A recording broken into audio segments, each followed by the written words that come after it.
Hello and welcome to paper making. Today we're going to make some paper without any tools. However, you're going to need a few things. First, you're going to want some type of bottle with a screw-on cap. That's going to be very helpful. Second, you're going to need some paper, used paper. Make sure it is regular paper though, not like an ad or anything that has kind of that waxy material. You're going to need a little bit of lint from your dryer. So go down to your dryer or wherever it's located, and you're going to grab some of the lint out of it. We're going to put some of that into our paper.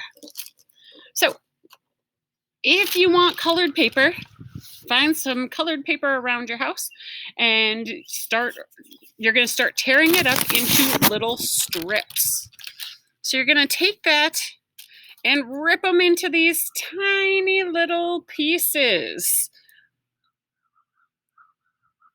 And you're going to want a decent pile of them. That's going to help you make your paper. Next, you're going to take some hot water. It doesn't have to be burning hot by any means, but you're going to want it nice and warm. You're going to start sticking that paper. Notice the bottle.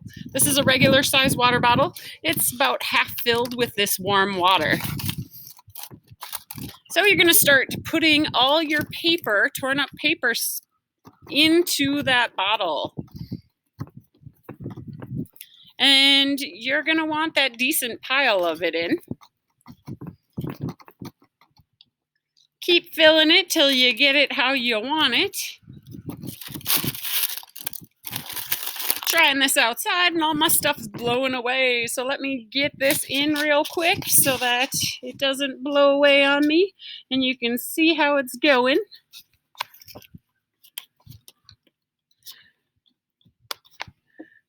So you're going to just shove it all in until you get it how you want it.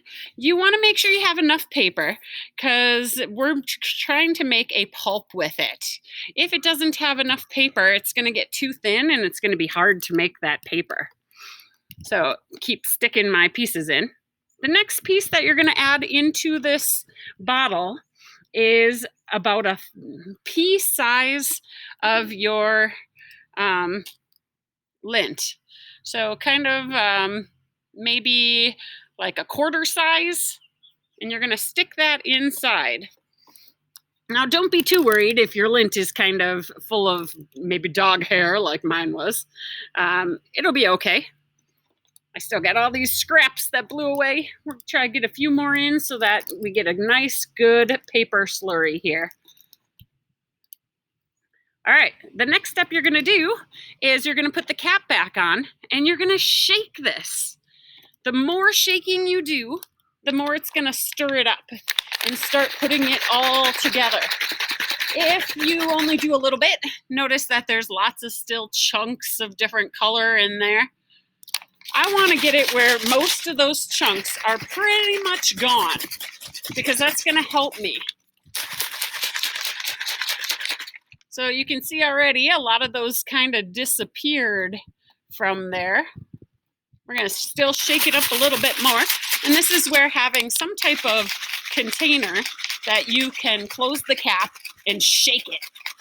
Give it a really good shaking. The longer you shake it, the more mixed up it's going to get. So the better off it'll be.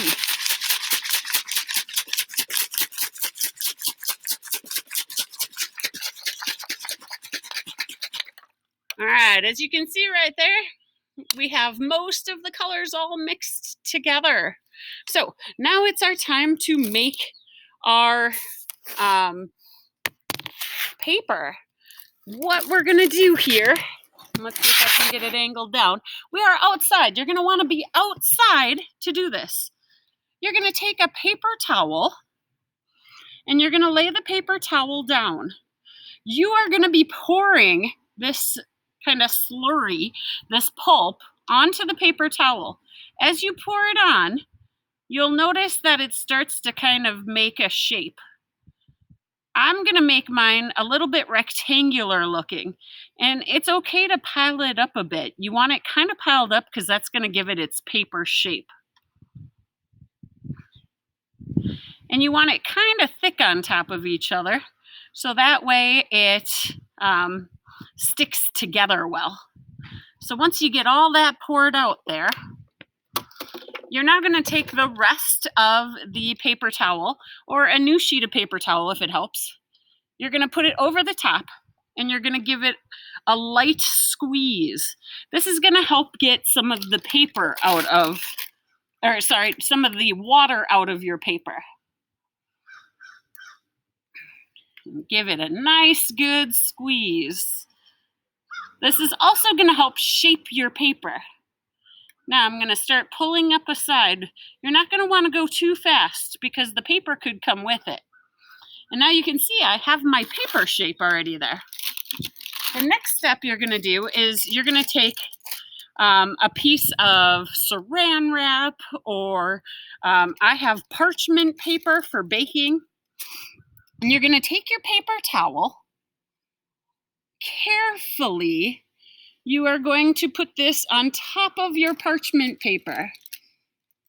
And what we're going to do is we're going to get this off of the paper towel completely. Now, here's the trick.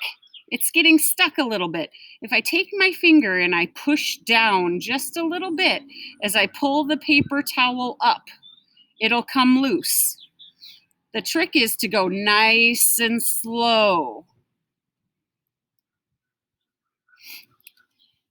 And now you have paper. However, it's kind of a wet mess still. So either leave it out in the hot sun to dry, maybe use some rocks to hold it down so it doesn't go flying away in the wind, or you can set your oven, with your parents' help, to 200 degrees and put it in the oven for 10 minutes. Make sure the last 3 minutes that you flip the paper over so that both sides get equally dry. Please make sure you keep an eye on it and make sure you have parent supervision.